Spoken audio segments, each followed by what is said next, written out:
Tasmai Shri Gurave Namah.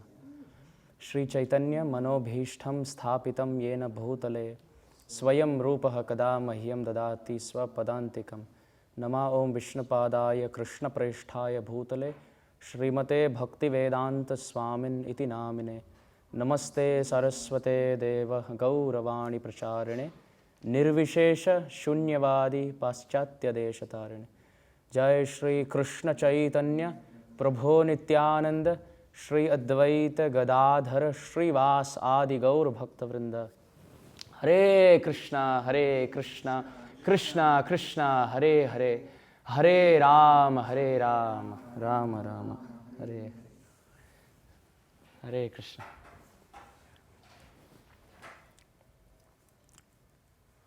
So by the causeless mercy of Shri Guru and Shri Gauranga, we are very happy to be here in Barsana, Shri Barsana Dham. So this is the most auspicious month of Karthik, and every month of the year has a specific worshipable deity. There are 12 forms of Vishnu, and the 12 months of the year each have one presiding, predominating deity. And according to that, Keshava, Narayana, Madhava, Govinda, Vishnu, Madhusudana, Trivikrama, Vamana, Sridhara, Rishikesha, Padmanabha, Damodara, Vasudeva. Also, for Gaudiya Vaishnavas, this is the month of Damodar because the Damodar Lila took place. So therefore, it's the month of Damodar. But that said, the main presiding deity for this month is not a Vishnu Murti, but is our very dear Srimati Radharani. It's the only month in the year where officially Srimati Radharani is the predominating deity. And we are towards the last 5 days of this month called as Bhishma Panchak, where the effect of this month of Karthik is taken to a great height or extent. It is said we should be Krishna conscious all 12 months of the year. I know it's very difficult. But if not that, at least 4 months of the year called as Chaturmas. If not these 4 months of the year, at least 1 month of the year, that is the month of Karthik. And if not this 1 month of the year, at least the last 5 days, the Bhishma Panchak. So we are on one of those 5 days. In fact, this year, the mercy is just reduced even further. It's just 4 days instead of 5 days. And we are on one of those 4 days of the year. So it's one of the 4 out of 365. So it's a very beautiful time to worship Sri Krishna, Srimati Radharani. And according to the scriptures, the best time and the best place to perform bhakti, the best time is Karthik and the best place is Sri Vrindavan. So you find devotees going to Vrindavan in the month of Karthik and worshipping Radha and Krishna. But on a practical note, how many of us can take a flight right now? It's very difficult because we have our commitments, we have our family. And even if you can, the flight ticket rate is sky high. So it's a long travel.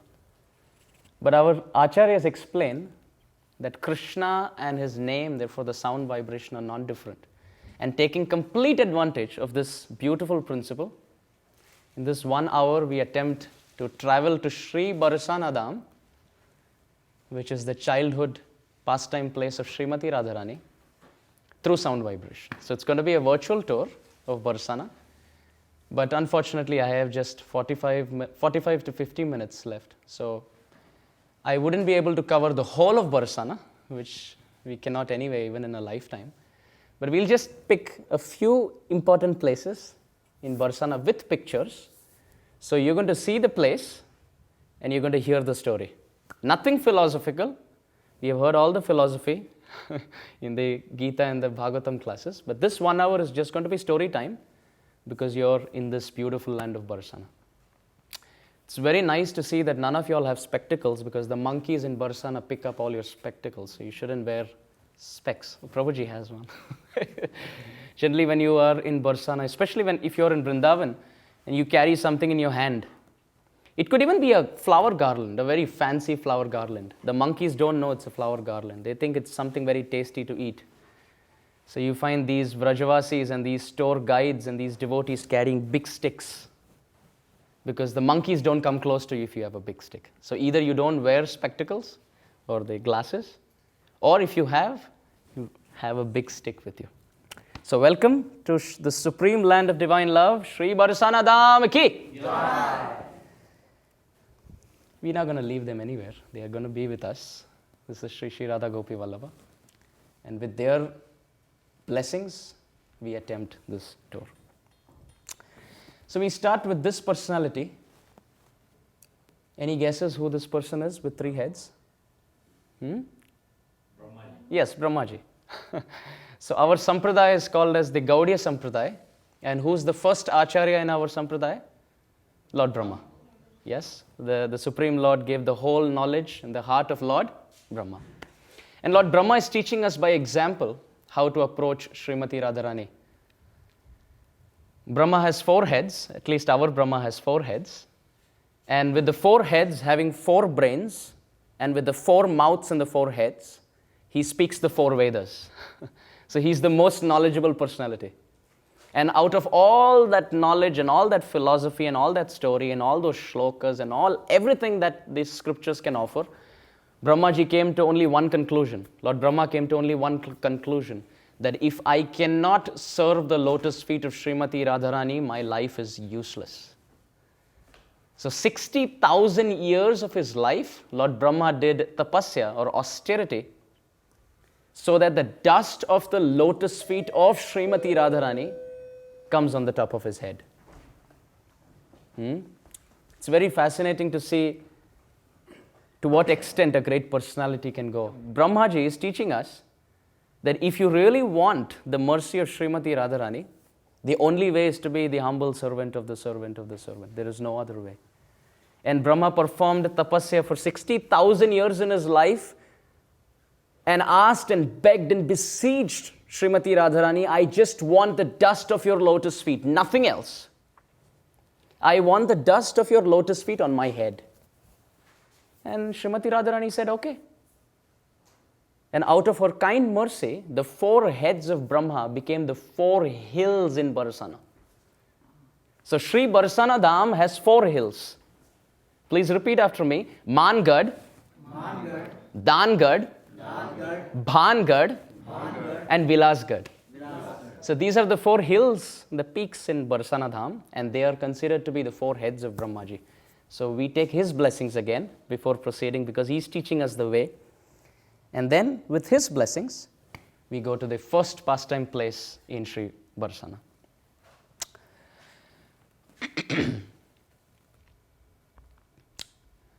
So one time, Sri Krishna, the naughty little Sri Krishna, was with his Gopa friends.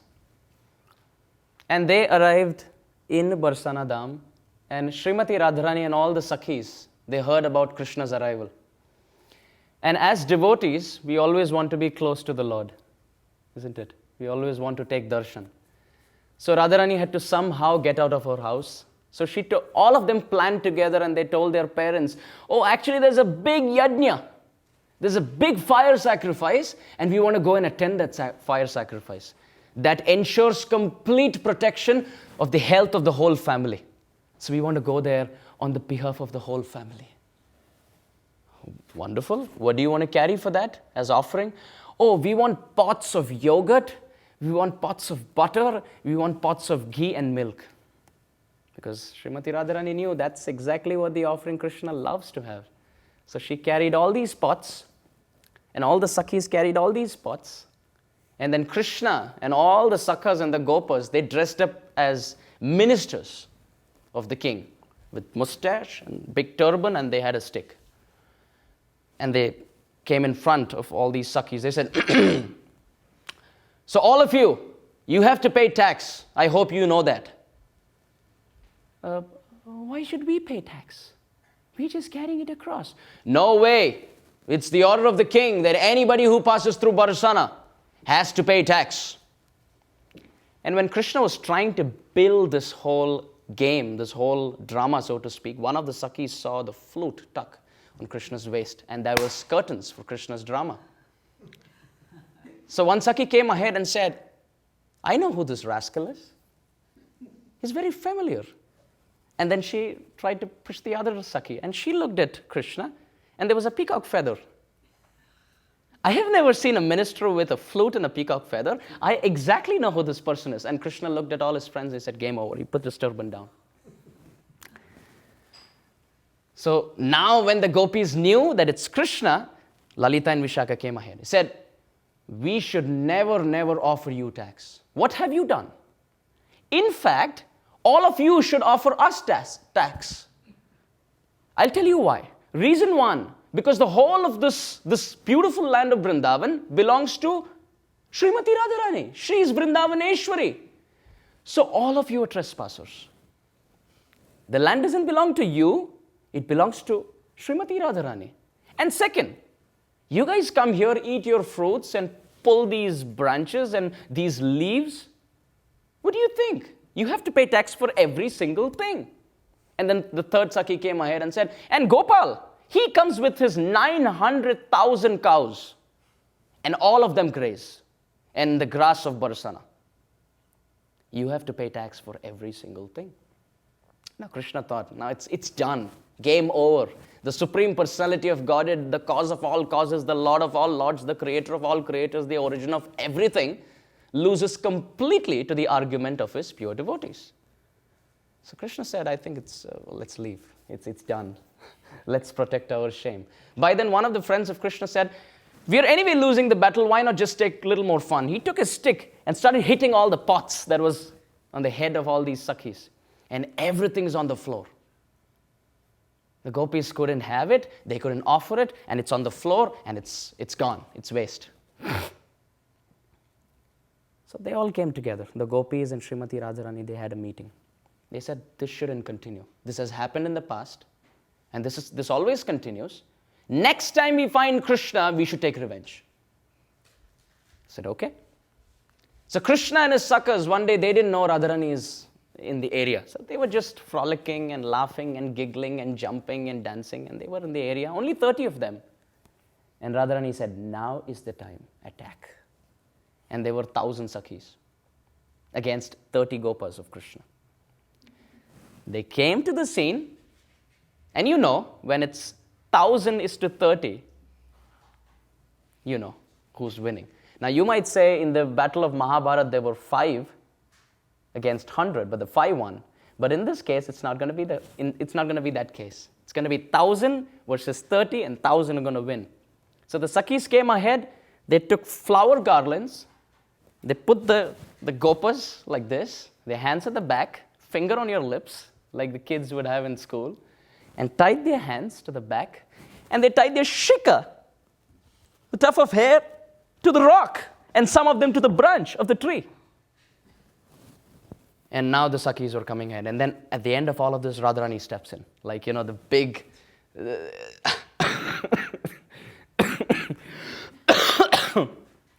Radharani comes in. Says, Krishna, surrender. On your knees. So Krishna's on his knees. He said, what can I give you? I have nothing. I offer myself. Vansha kalpatarubhyascha. Radharani said, this is not done. I am a girl. And you're a boy, and you cannot offer dandavat like this. It's against social etiquette.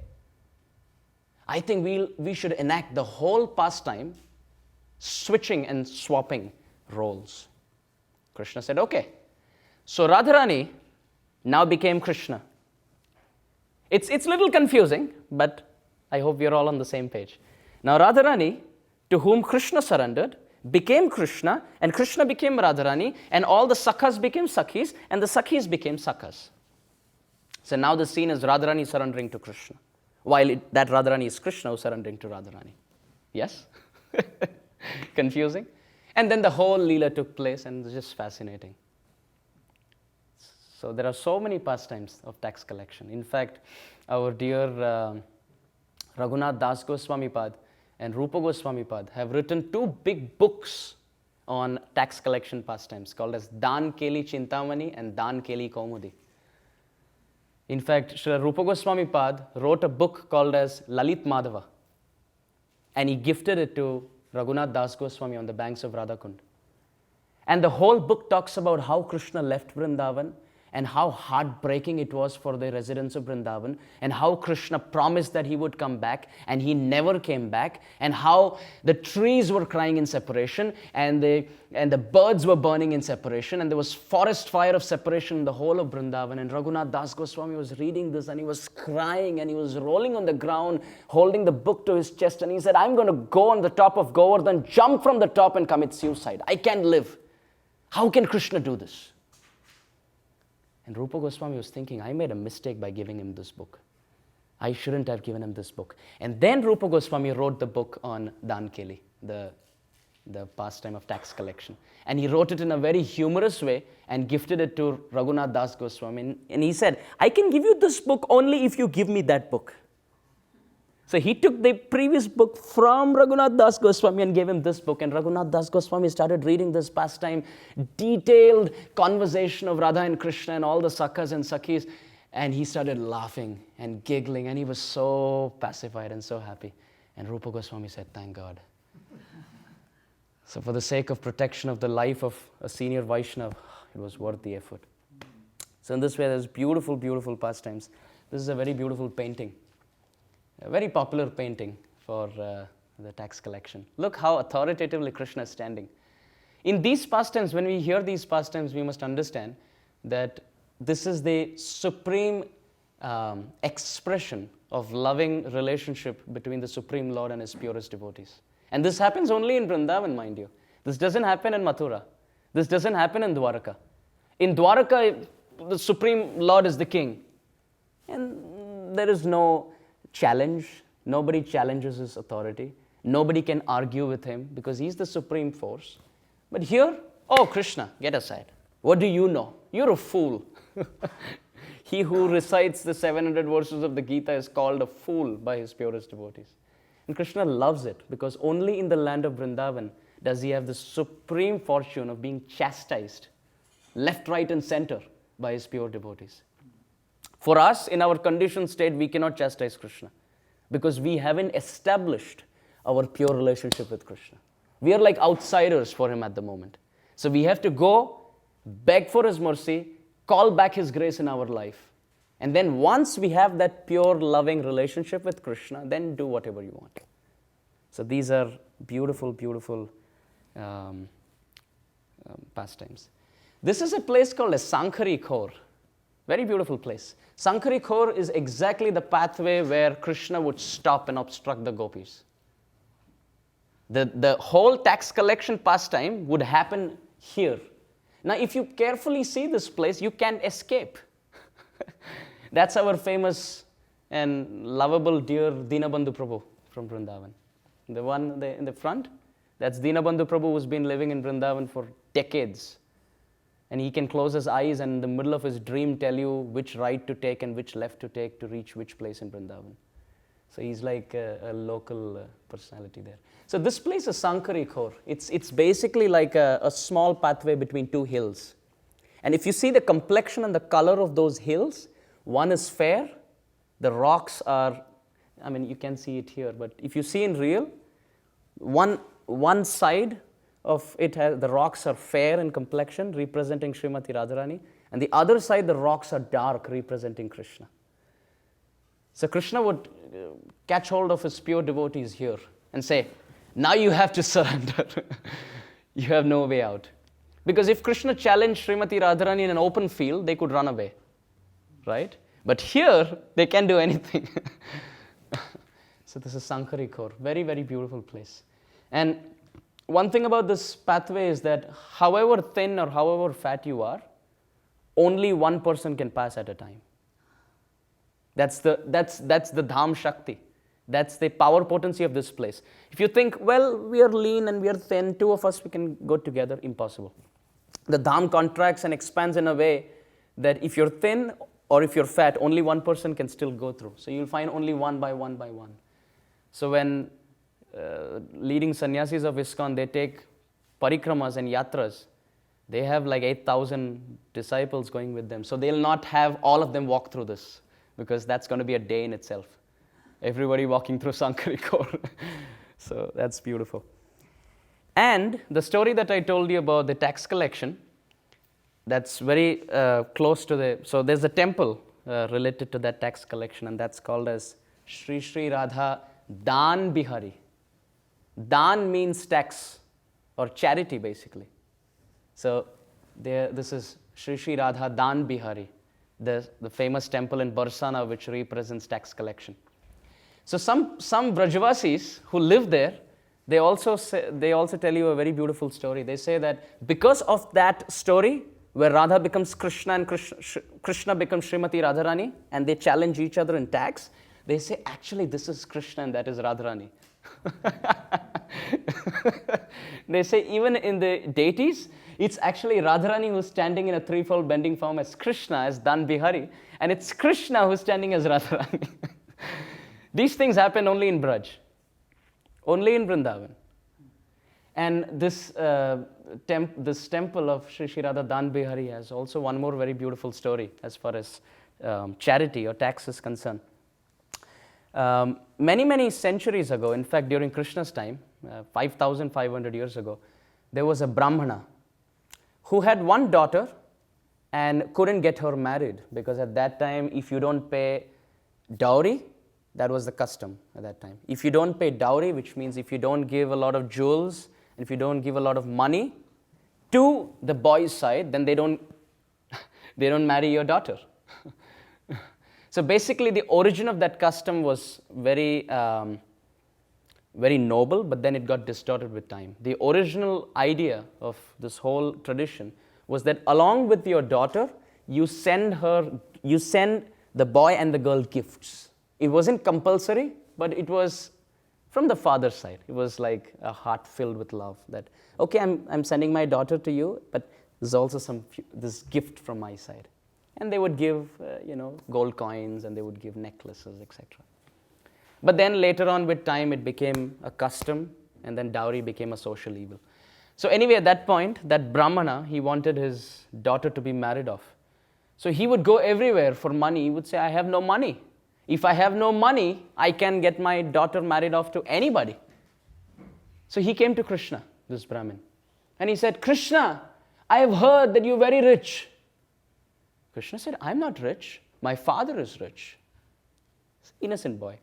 My father is rich. Krishna, I have heard you have 900,000 cows. Krishna said, incorrect.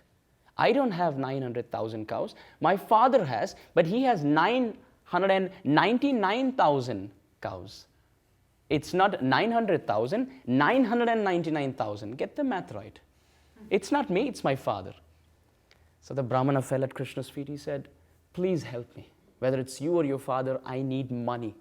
I need money. I'm asking everybody, and everybody is pointing towards you. Please help me. I need money so that I can give in dowry and my daughter can be married off. Krishna said, let me think. Look, I have no money, but the only valuable thing that I have ever possessed is Srimati Radharani. Krishna said, the only valuable thing that I have in my life that I have ever possessed is Srimati Radharani. And I think I can give that in charity to you. And without asking the Brahmana's consent, Krishna touched the holy water, chanted mantras, and donated Srimati Radharani to this Brahmana. Now this Brahmana was confused. He looked at Krishna with increased anxiety. He said, I had one daughter. I couldn't get her married off. And now I have two. Are you trying to help me, or are you trying to trick me? What is this? Krishna said, I don't know. You just asked me for my valuable. I gave Srimati Radharani. Now it's done. It's between you and you take care. I have done my part. I helped you. Now the Sakhis and the Gopis, they heard all this. They said, this is not fine. You didn't even ask Srimati Radharani's permission before giving her in charity. They went and told Srimati Radharani. She said, whom did he ask? I mean, how can he give me in charity to this Brahmana without asking me? And Krishna said, no, the mantras are chanted, and according to Vedic custom, it's done. You're given in charity. So Radharani said, now what to do? I have no option. And Krishna, in fact, touched sacred water as if he's like a big Brahmana. I mean, Krishna is a Vaishya, actually, if you see. But he acted like a Brahmana because this Brahmana came and said, no, I know the mantras. I memorized the mantras. I'll help you out. So, a little boy. So, Srimati Radharani said, okay, let me think about what to do. She closed her eyes for some time. She smiled and she said, okay, I'll help this Brahmana. The way I'll help is, I need a weighing scale, a balance. You know a weighing scale with 2 sides on it? She told the Sakhis to get it. The Sakhis got a weighing scale. Srimati Radharani sat on one side. And she said, I order all my Sakhis to remove all your precious jewels and put it on the other side. And the time it matches my weight, so much amount, that mountain of jewels should be given in charity to this Brahmana. So in this way, what's happening is the Brahmana gets his charity, and at the same time, it's the same weight as Srimati Radhika. So it's as good as giving Radharani in charity. So Radharani was very smart. When Krishna heard this, he said, wow, I never thought of it. The Sakhi said, you can think of it. The Sakhis always teach Sri Krishna, saying that you can win over Radharani only in wrestling and, powerful masculine sports. But when you have to play chess, or you have to play dice, or you have to try to challenge Srimati Radharani with your intellect, you can't stand her. You're foolish. And Krishna says, yeah, I am. According to the principles of the Srimad Bhagavatam, Krishna accepts defeat. And he's waiting as a beggar of the love of his devotees. Krishna is ready to serve Sudama. Krishna is ready to serve Arjuna as a driver, as a charioteer. And what to speak of Srimati Radharani. So this famous pastime of charity by Srimati Radharani to this Brahmana took place here. So therefore this temple is also called as Shri Shri Radha Dan Bihari. Shri Shri Radha Dan Bihari ki? Jai. Yes. So now we go to the second place in Barsana.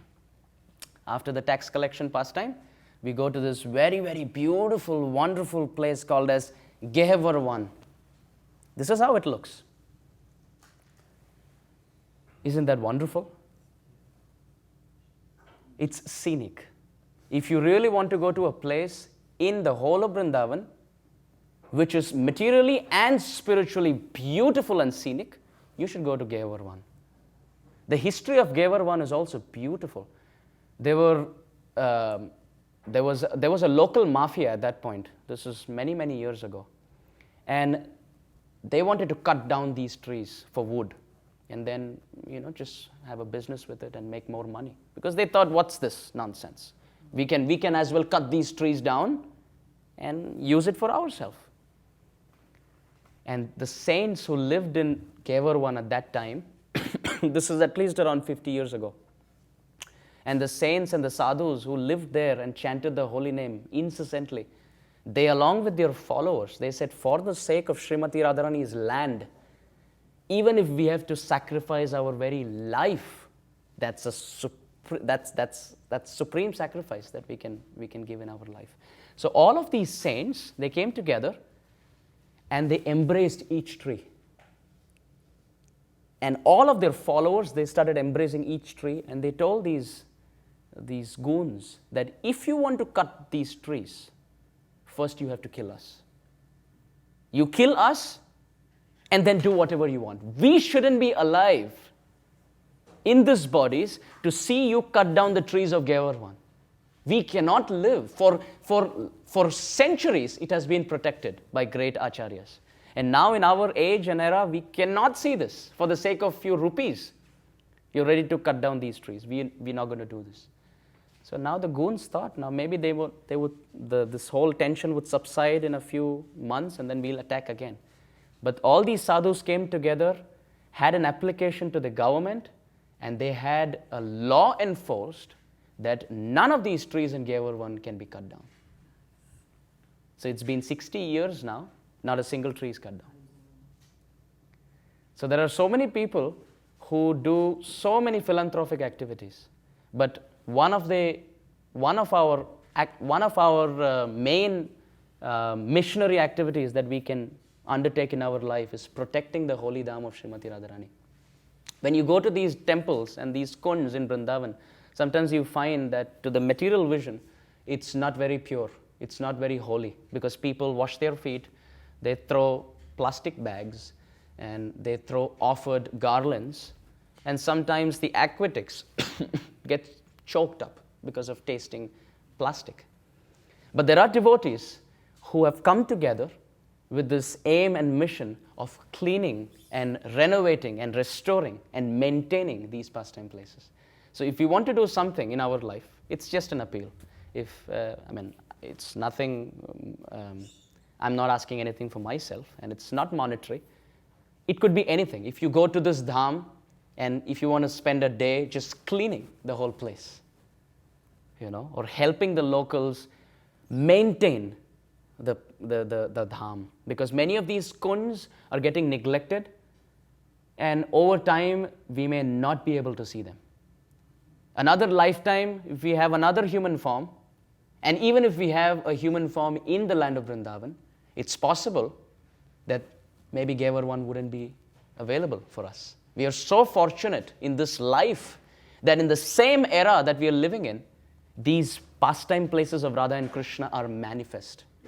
It could be possible in a few years, in a few decades, maybe in a couple of centuries, the whole dham might unfold itself. And you might just see buildings and high-rise structures. And you might just see posters. And where's Vrindavan? Who cares? We don't want that day to come. So whatever we could do in our life, whatever steps we could take, that's great sacrifice, because the Lord, Srimati Radharani, and our dham are non-different. So this is Gahvarvan, and Gahvarvan has beautiful temples. That's the famous Man Mandir. That's the famous Man Mandir. In Sanskrit, Man basically means a sulking anger mood. So Radharani sometimes gets angry with Krishna and doesn't talk to him, doesn't want to see him. Sometimes she gets angry with Krishna and would look on the other side. I don't want to look at you. And then Krishna would come to this side to pacify Radharani, and Radharani would look to this side. I don't want to look at you. And one day Radharani got so angry with Krishna, she ordered all her Sakhis to shave up.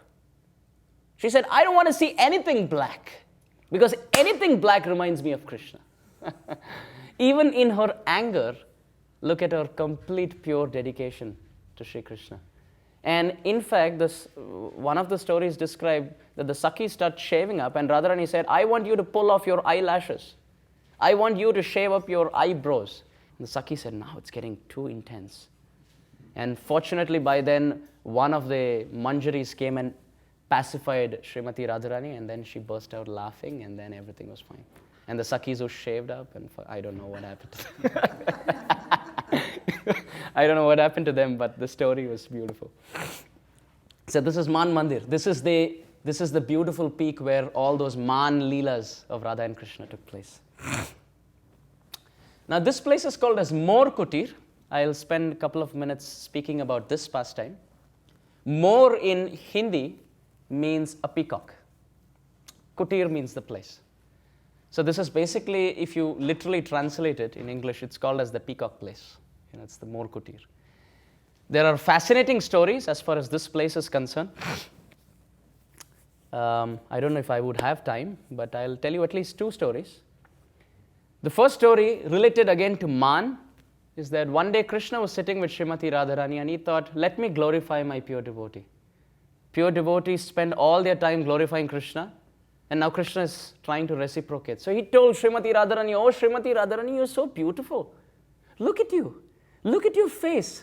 It's like a full moon. And as soon as Krishna said full moon, Radharani said, stop. Don't you know there's waxing and waning, and it's only on one night that you can find the full moon? Is my face like that? Does the beauty increase and decrease? Why are you comparing me to the full moon? Krishna said, but what I was trying to say, stop. Full moon has spots. Are you trying to say that my face is filled with spots? And Krishna thought, my goodness, she's always smarter than me what to do. And then Radharani went on top of that hill and she started looking on the other side with her face becoming red in man. She said, I'm not going to talk to him. He always tries to insult me like this. Krishna was trying to wave. He said, no, stop. Enough of that insult. And then she went in isolation and she started crying and her face became red. And Krishna thought, now I have to somehow pacify her. I didn't do anything wrong. What to do? Then he knew that Radharani likes dancing. And among the birds, the peacock is known for its beauty and its dance. So Krishna thought, to break Radharani's man, to break her sulking mood, I'm ready to do anything. So Krishna became a peacock on the top of this hill. And Radharani was on the other side, and Krishna comes on top of the hill here, just face to face, so that Radharani can see, because she's angry and she's looking on the other side, and she finds this beautiful peacock. And it has a different complexion. It has a bluish-black complexion. Never seen a peacock like that. Generally, the peacock has a bluish complexion. This is a bluish-black complexion. And it dances wonderfully, just par excellence. So Radharani started smiling, and she was literally giving the beat and the rhythm, and she said, what grace! This peacock is gifted. And then she thought, wait a minute. I haven't seen peacocks like this, so there's something. Either it's a demon who's come in disguise, or it's Krishna. And there's no difference, because Krishna is a demon in my eyes. Said, it has to be Krishna. But by then she was pacified. And the rhythm and the beat kept her so entertained, she thought, now I can't just sit here and view this. I have to go and participate. And Radharani became a peahen. Krishna was the peacock, and she became peahen. And the, and the peacock and the peahen, that is Shri Radha and Krishna, danced as the Sakhis came out of the kunjas and started singing. Our acharyas explained this is the highest ecstasy found in the spiritual world. And this ecstasy of coming together and singing and chanting comes in the age of Kali Yuga as Harinam Sankirtan. Sometimes we fail to understand that link. How is it possible that coming together and chanting pleases Krishna? But in its purest state, it can go even up to the extent of pacifying Radha and Krishna in their man leelas with chanting and dancing. So very wonderful pastimes have taken place on this hill. So this is called as Mor Kutir. And in fact, on this hill lived a very great soul who was blind. In materially speaking, he was blind. He couldn't see anything. But as soon as he heard of this pastime, he left everything and came onto this hill. And he said, I have only one desire in my life.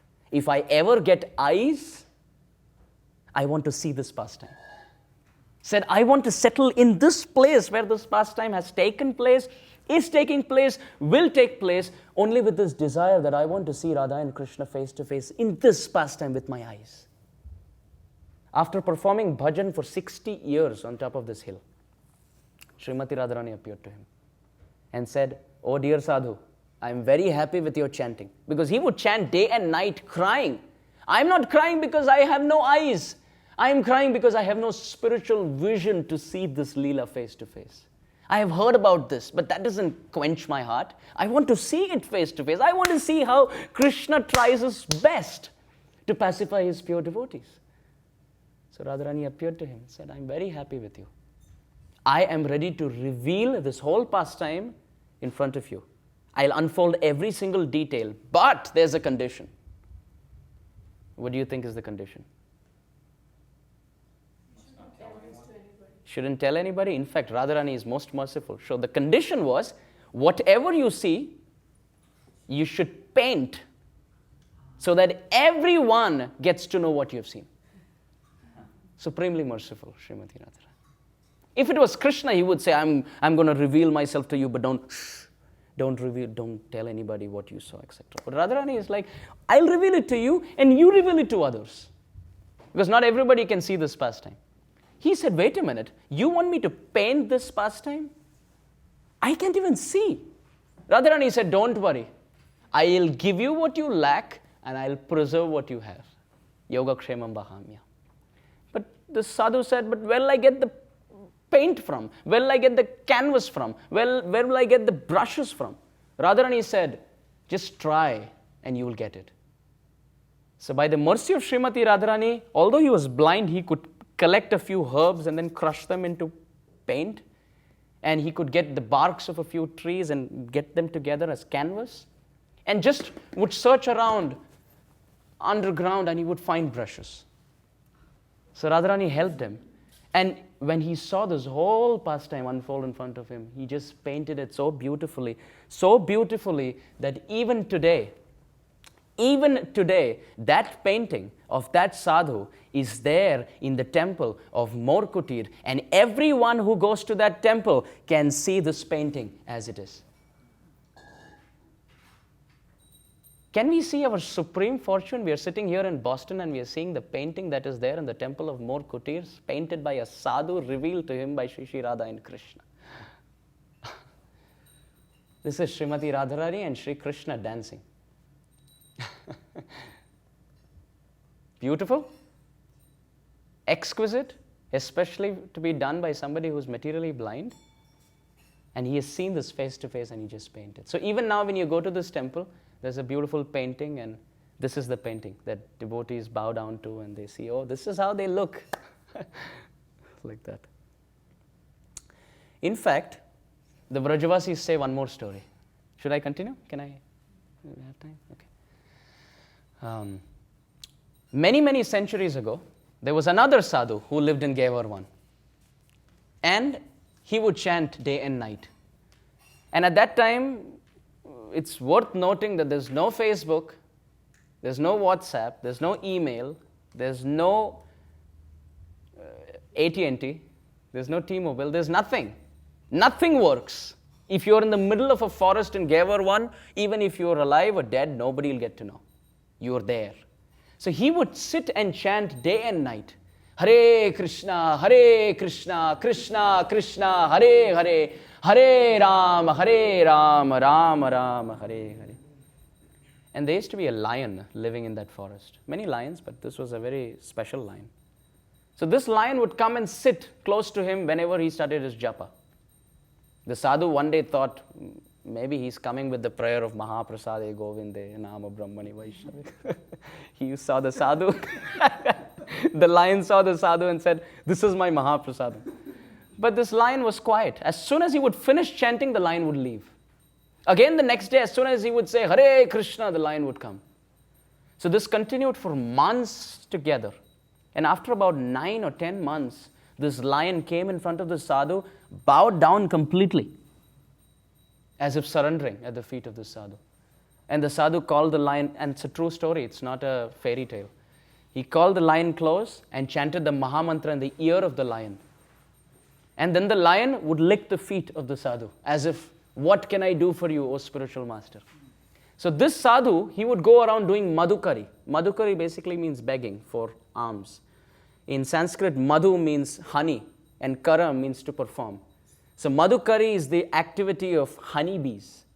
They would go from one flower, take the honey, go to another flower, take the honey, go to third flower, take the honey. So these sadhus would go door to door collecting alms, and whatever they get, they'll be satisfied.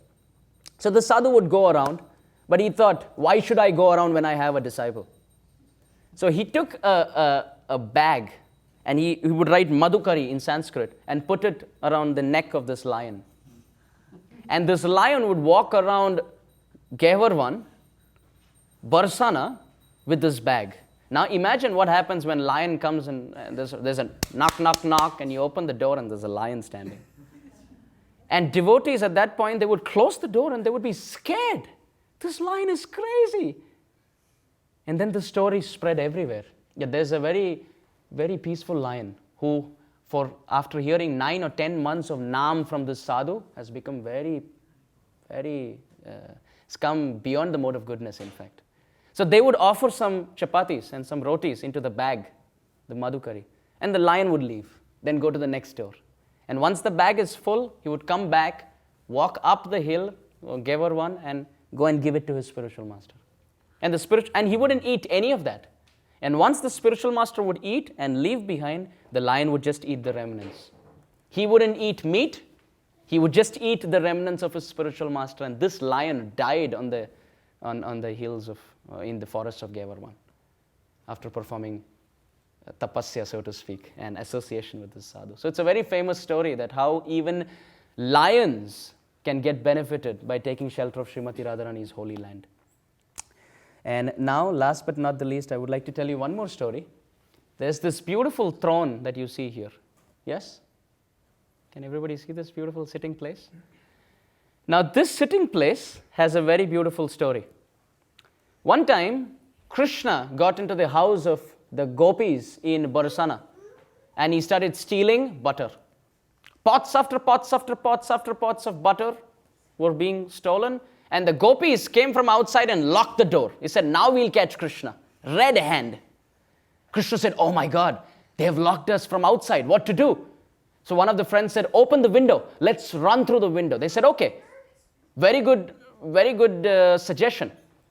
So Subal, he just jumped through the window. Mandali Bhadra jumped through the window. Stoka Krishna jumped through the window. Vijay jumped through the window. Arjun jumped through the window. Krishna jumped through the window. Balaram jumped through the window. And then there was Madhumangal. Now Madhumangal is a Brahmana with a big belly. He tried his best. His head went through. His neck went through. A portion of his chest went through. That's all.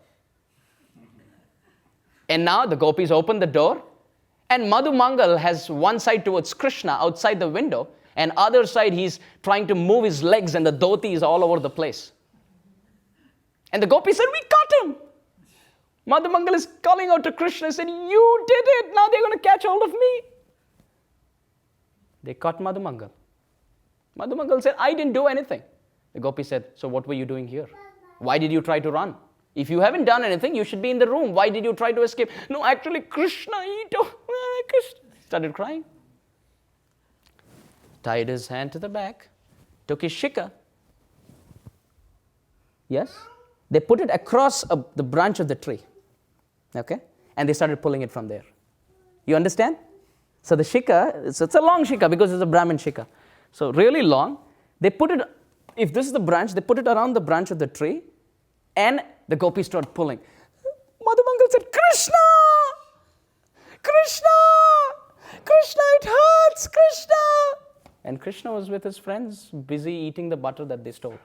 He said, hey, where's Madhumangal? They see Madhumangal. It's almost, they're pulling from the other side of the branch and he's going up. The gopis are pulling and Madhumangal is going up. He said, Krishna, help me, help me. Krishna said, okay, we'll enjoy the pot of butter later. Let me go and help Madhumangal. So they went there, got all the gopis together. He said, release him. They released him. Said, I made the mistake. I was the one who stole, not him. You should release him.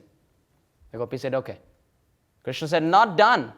He is a Brahmana. You all committed Vaishnava aparad, Brahmin aparad. Gopi said, Acha, you make the mistake, you break the pot of butter, and then we get the aparad. Okay, what are we supposed to do to be free from our aparad? Krishna said, what you should do is you should keep Madhumangal on that throne. Let him sit on that throne. You should worship his lotus feet. You should give him lots of laddus, and you should give us pots of butter. So the gopis said, okay. So here, this beautiful throne, Madhumangal was, they had Madhumangal sit there, and they worshipped him, so to speak, to be free from the offense, the Brahmin offense. Actually, the gopis in Barsana, they were not, they had no concern about Brahmin aparad. But the reason they did it is to please Krishna. Krishna wanted that to be done. Krishna, for you, we are ready to do anything. Ashlishyava padaratam pinashtumam adarshamam marmahatam karotava yatha tatha va vidadatu lampato mat prananatastu saivanapara. Krishna, you can embrace me, or you can make me broken-hearted by not being present before me. Whatever you wish to do, you're free to do. You're my worshipable Lord unconditionally. This is the mood. So to please Krishna, they kept Madhumangal here and gave him a lot of big laddus. So Madhumangal is happy. He has a big belly, and he likes to eat laddus and long shika. So that's the story here. Madhumangal Sakha ki, Gahvarvan ki. Jai. So in the last part of our discussion today, this is the last place that we are visiting today in Barsānā. This is called as Peeli Pokhar. What's the name of this place? Peeli Pokhar. So Peeli basically means yellow. And Pokhar is a small pond. So what's the story behind this place? So Peeli Pokhar, as the picture represents, that's Srimati Radharani, by the way. Supremely beautiful and merciful. So Durvasa Muni, what is he known for? Anger. So one day Durvasa Muni came to Barsānā Dham and all the Sakhis ran away. They said, now before we start serving him, let us run away, because he blesses, he seldom blesses and he curses more often, so we don't want to be with him. Radharani said, no problem, I want to take Sadhu Sangha, so I'll serve him. So Radharani served Durvasa Muni fearlessly, and Durvasa Muni blessed Srimati Radharani that, oh Srimati Radharani, you will be such an expert cook that you will never repeat the same dish again. You will be such an expert cook that you will never repeat the same preparation again. And second, whoever tastes your cooking will live long, healthy, and very peaceful. So therefore, Srila Prabhupada said, the kitchen belongs to Srimati Radharani. It's Srimati Radharani's kitchen. So that as devotees, we serve Krishna in that mood. So as soon as Mother Yashoda heard this benediction, she said, oh, Srimati Radharani, can you come and cook for Krishna? Because the benediction is whoever eats your cooking will live healthy, wealthy, and wise forever. So can you come? Srimati Radharani said, okay. Now Barsana and Nandagram. Nandagram is where Krishna is. Barsana is where Srimati Radharani is. And that's only about 7 to 8 kilometers away, a few miles. So Radharani with her Sakhis would come every morning. And she would cook for Krishna and then go back. So one day as she was cooking, Mother Yashoda noticed, oh, this Srimati Radharani is so beautiful. And she's so talented. How I wish she becomes my daughter-in-law. How I wish Krishna marries Srimati Radharani. And in Vrindavan, the custom is the two families come together, they decide the marriage, and then the mother-in-law, she puts turmeric in the hands of the daughter-in-law. So without deciding, Mother Yashoda looked at Srimati Radharani, took her palms and filled turmeric with the desire that, oh, I've already accepted you as my daughter-in-law. Now Radharani was filled with anxiety. The families haven't decided, and you have put turmeric, what to do? If I show my palms like this, they would think, what's wrong? You go to Mother Yashoda's place, you go to Krishna's place, and this isn't decided, but how did all this happen? So out of fear, Srimati Radharani washed off her hands in this pond just to hide so that nobody gets to know the turmeric in her hand. But the pond of Barsana had different plans. It said, you can hide it from me, I can hide it from anybody. As soon as she washed her palms in the waters of this kund, the whole kund turned yellow. Now everybody came there and said, why is this yellow? So one Sakhi said, oh, Srimati Radhika's palms were filled with turmeric. And she washed it off here, and therefore, this is the case. So the Sakhi said, why was there turmeric in her hands? The third Sakhi said, that's because Mother Yashoda wanted Krishna to marry her. So this is a plan. Oh, really? Mother Yashoda wants Srimati Radharani for Krishna? That sounds very interesting. And the girls and the girlfriends of Srimati Radharani, some of them went to Vrishabhanu Maharaj and Kirtida, the parents of Srimati Radharani, and said, you know what? Mother Yashoda put turmeric. She applied turmeric in the palms of Radharani. Vrishabhanu Maharaj said, really? That's such a wonderful proposal. Krishna for our Radhika? That's wonderful. They send oxens after oxens after oxens of gifts to Nanda Baba and Yashoda. Nanda Baba and Yashoda received it. They said, are they okay with this? Oh, this is wonderful. And in this way, the proposal went ahead. But Purnamasi or Yoga Maya had different plans. She didn't want Radha and Krishna to marry at that point. So she came up with astrological charts and she said, oh, it's very inauspicious. You shouldn't go ahead. So in this way, the pastime very beautifully unfolded. And that's the place This is Peeli Pokhar, where Radharani 5,500 years ago washed her hands. This is the picture of Radhika washing, and this is Peeli Pokhar. And this is, sorry? The water is still Yeah, it's not yellow, but it's covering. To the spiritual vision it is, to the material it isn't. So this is finally the most beautiful, wonderful palace of Brishabhanu Maharaj on Bangad, the famous temple of Srimati Radharani in Barsana. It's called a Shriji Mandir. People go to Barsana, they may not visit any temple, but they visit this temple. It's beautiful. Shriji, you have to walk up. And on that note, as the clock reads 8:30, all that we can say is Jai Jai Shri Radhe Shyam Shri Barsana Dham ki Jai Dan Lila ki Jai Shri Radha Dan Bihari Bhagwan ki Jai Gahvarvan ki Jai Mor Kutir ki Jai Mandir ki Jai Peeli Pokhar ki Jai and Srila Prabhupada, who revealed the whole dham to this whole material universe ki Jai. The holy name of Shri Shri Radha and Krishna ki Jai. Ananta Koti Vaishnav Vrinda ki Jai. Karthik Maas ki Jai. Gaura Premanande Hare Krishna Amarendra Prabhu ki Ananta Koti Vaishnav Vrinda ki Nitai Gaura Premanande Hare Hare Bol.